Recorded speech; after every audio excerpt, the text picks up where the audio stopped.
Hello hi नमस्कार जय जगन्नाथ मु संदीप आपण मानक नुआ एक वीडियो स्वागत।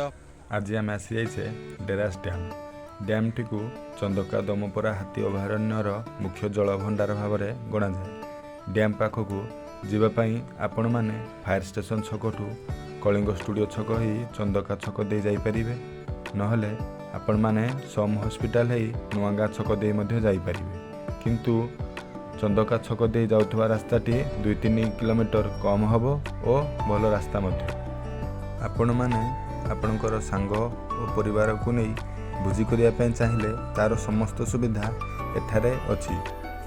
आपण मैंने भोजी करिया सहित प्राकृतिक सुंदरता को उपभोग करि पारिबे। तापाई आपण को ओडिशा फॉरेस्ट डिपार्टमेंट तरफ थिबा टिकेट काउंटर रे जन पिछा 40 टका दे टिकेट काटिया को पड़िबो।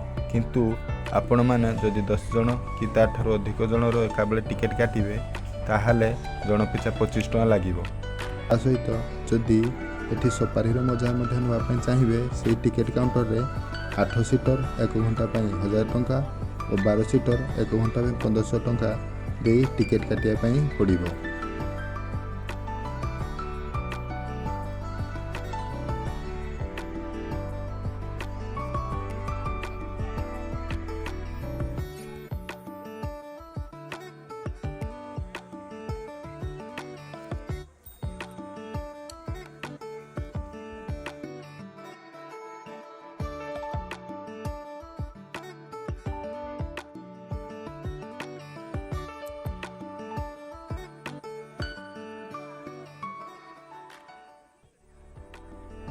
जदि आपण बोटिंग मजा नापी चाहूँगी ये डैम रे बोट बुकिंग करी तार मजा उठाई पारे।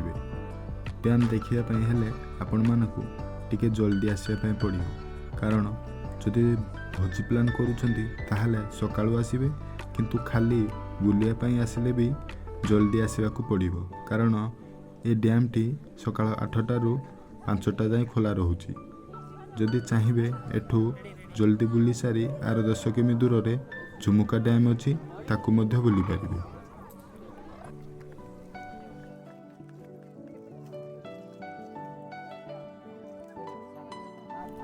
जगहटी केमिति लागिला कमेंट करी कहिबे और वीडियोटी को लाइक शेयर करिवे। आगो को एपरी सुंदर सुंदर जगह देखिया पई चैनल को सब्सक्राइब करिवे।